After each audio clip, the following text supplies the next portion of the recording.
Hi, I'm Christopher Thai German, and today I'll be showing you how to make gluten-free vegan mac and cheese. A couple of the products that I want to talk to you about today is what I'll be using. The first is Banza pasta, which is made completely out of chickpeas. This pasta has a good source of protein and fiber. Not only is it gluten-free, but it's also low on the glycemic index, and it's non-GMO. The other main product that I'll be using is Daiya cheese, and this recipe can be found at the website Daiya.com, and I'll be including it in the post. These cheddar style shreds are gluten-free, nut-free, soy-free, dairy-free, and I believe they're non-GMO as well. Maybe not. It could be. But they respond very much like cheese. For the base, I'll be using hemp milk, which is also dairy-free and nut-free. And then I'll be using smart balanced butter, which is gluten-free and dairy-free. So basically, you'll start by adding 3 teaspoons of the butter.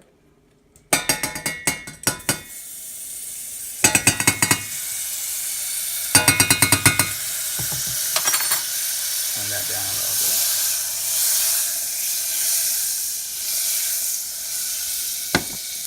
And I'll be adding my hemp milk. And then while that cooks, you'll want to make sure that all of this is nice and melted. And then right here, I have a base which I made last night. It is also found on Daiya.com's website. And this is the recipe for cheese fondue. And it's pretty much very similar to the cheese sauce that I'm making now, except that it's made out of cashew milk and contains a few other ingredients. That is also perfectly okay with Arbonne's 30 Days to Healthy Living.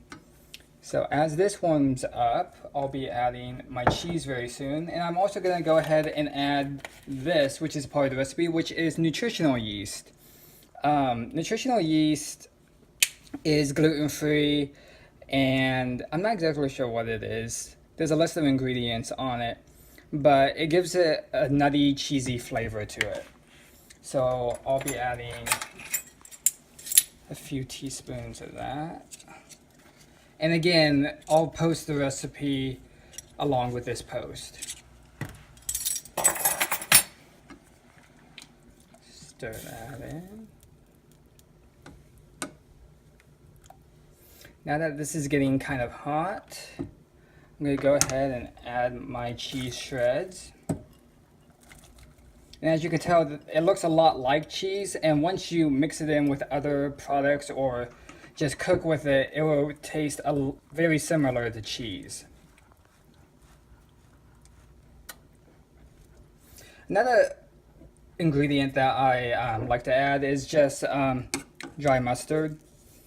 I usually add this when I make normal mac and cheese, and I'm going to add it to the sauce. Pretty much I just treat this sauce very much like any cheese sauce that I would make. And as this cheese is melting, I'm going to go ahead and add my fondue base.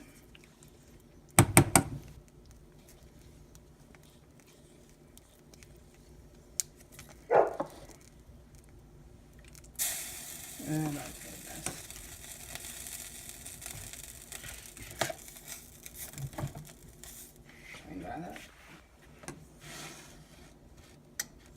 And right here I have my pasta already cooked, so we'll just move some of these ingredients out of the way.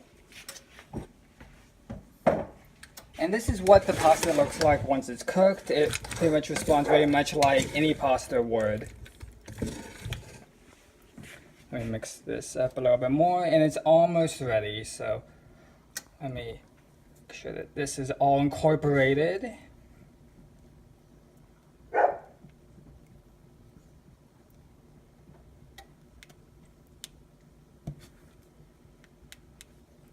I'm going to go ahead and incorporate it.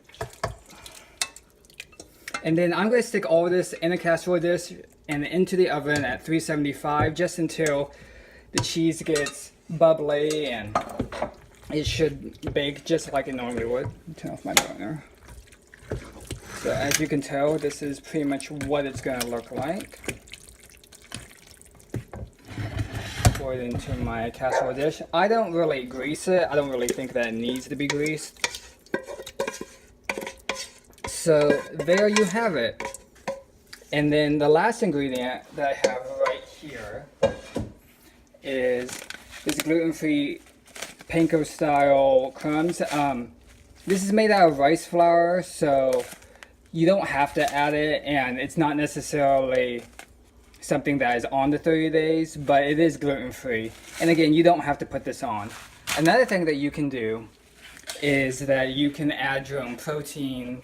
I like to add tuna and maybe some peas to make sort of a tuna casserole, or sometimes I add some grilled chicken. So later on, after this bakes, I'll post a picture of the finished product. Thank you for watching.